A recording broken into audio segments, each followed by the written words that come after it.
what I was going to say was, to build this machine, we wanted to have leads, qualified, sales automated, or everything done.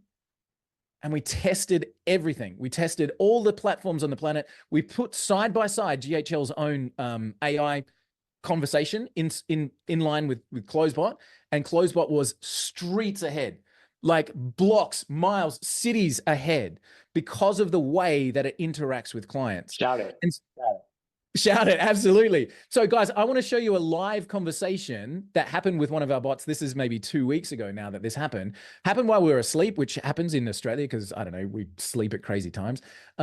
But overnight, what happened was we had our leads coming in and engaged with CloseBot, and the client said, "Can you talk to me in Spanish?"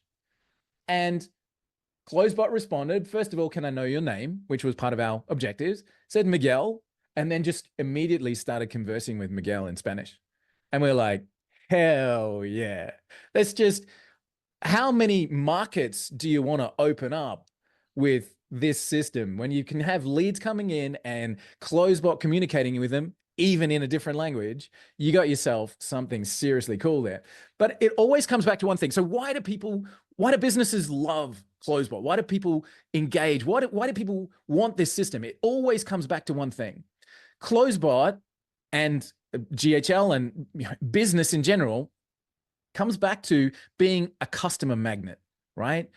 And if you went to, I've got this on another slide in just a second, but if you went to a real estate agent, as we had some people saying, you know, we're realtors already, went to a real estate agent and said, okay, in this box over here, I've got the latest, greatest, most incredible AI thing you've ever seen. And in this box over here, I've got a program that will bring you more customers. Which box do you want? The realtor will go, I'll take the one that brings me more customers, please.